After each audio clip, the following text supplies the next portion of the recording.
Jangan kita bikin rusuh. Virus ini dapat menyebar dengan cepat dan luas. Kami himbau yang mengikuti kegiatan tersebut untuk melakukan identifikasi serta testing.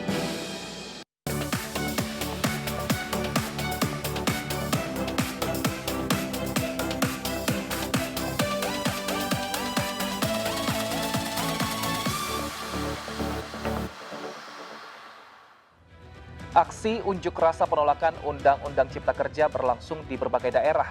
Selama proses unjuk rasa, ribuan massa berkumpul tanpa menjaga jarak fisik dan mengabaikan protokol kesehatan. Hasil testing yang dilakukan terhadap sejumlah massa, sejumlah demonstran diketahui reaktif COVID-19.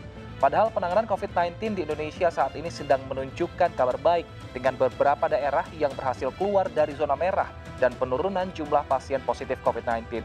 Bersama saya Wilson Purba, kita akan berbincang lebih jauh terkait klaster baru pasca demo. Sebelum kami hadirkan perbincangannya ke hadapan Anda, terlebih dahulu kami akan sampaikan rangkaian informasi seputar peristiwa yang terjadi sepanjang hari ini. Meski Jakarta kembali memasuki masa PSBB transisi, razia masker di beberapa titik di Jakarta tetap dilakukan. Sejumlah warga ditemukan masih ada yang melanggar, tidak menggunakan masker saat berada di luar ruangan. Sejumlah warga terjaring razia masker di kawasan Senen, Jakarta Pusat. Satu persatu warga yang tidak menggunakan masker dihentikan petugas Satpol PP.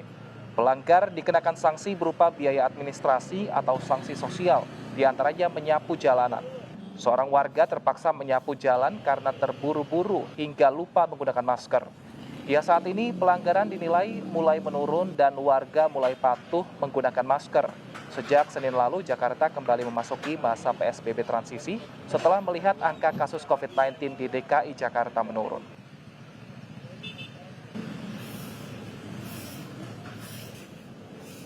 Nekat ambil paksa jenazah COVID-19 dan tolak kenakan masker, aktivis di Banyuwangi dijebloskan ke penjara. Aksi ambil paksa jenazah di RSUD Genteng, Banyuwangi bahkan sempat viral di sosial media. Inilah aksi Yunus Wahyudi, aktivis asal Banyuwangi, Jawa Timur saat memaksa mengambil jenazah pasien COVID-19 di RSUD Genteng. Ia menolak mengenakan masker dan mendesak petugas untuk menyerahkan jenazah pasien.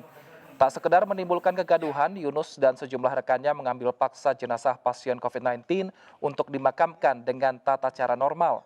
Padahal secara aturan, jenazah tersebut harusnya dimakamkan dengan protokol COVID-19.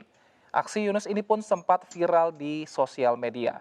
Akibat ulahnya, Yunus harus berurusan dengan polisi dan setelah menjalani pemeriksaan, ia lantas dijebloskan ke tahanan Polresta Banyuwangi, Jawa Timur.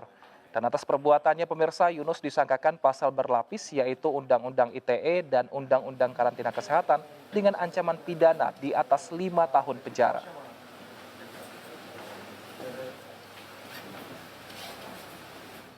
Pemirsa, 3 klinik yang selama ini melayani rapid test COVID-19 di Kota Sorong terpaksa ditutup setelah diketahui tidak memiliki tenaga analis. Padahal ratusan hasil tes COVID-19 telah dikeluarkan oleh ketiga klinik tersebut. Dinas Kesehatan Kota Sorong menemukan 3 klinik tidak memiliki tenaga analis yang wajib dimiliki oleh setiap klinik. Padahal klinik yang membukakan layanan rapid test COVID-19 wajib memiliki tenaga analis, bukan hanya sekedar tenaga perawat. Diketahui klinik bodong tersebut telah mengeluarkan hasil pemeriksaan rapid test mencapai ratusan orang. Dinas Kesehatan Kota Sorong pun menindak tegas dengan menutup sementara 3 klinik tersebut hingga memenuhi persyaratan. Sementara itu, perkembangan kasus COVID-19 di Kota Sorong saat ini terus meningkat tajam dalam 3 hari terakhir.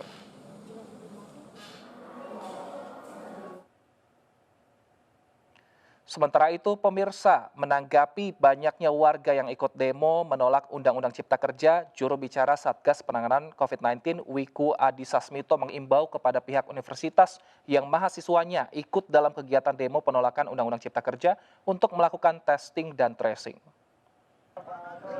Hasil testing yang dilakukan terhadap sejumlah massa yang diamankan, sejumlah demonstran diketahui reaktif COVID-19.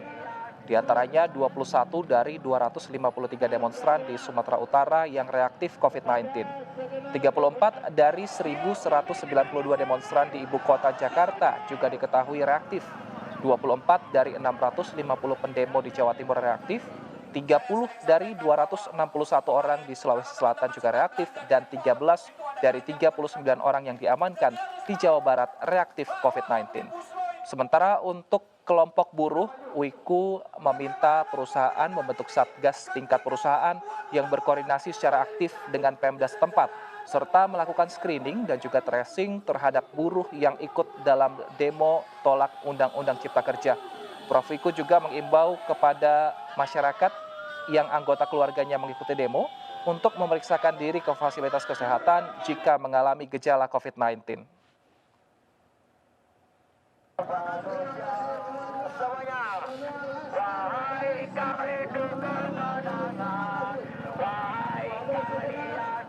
Perbincangan terkait klaster baru pasca demo akan kami lanjutkan, dan pada segmen kedua bersama Prof. Wiku, juru bicara Satgas Penanganan COVID-19 di Indonesia Bicara, tetap bersama kami.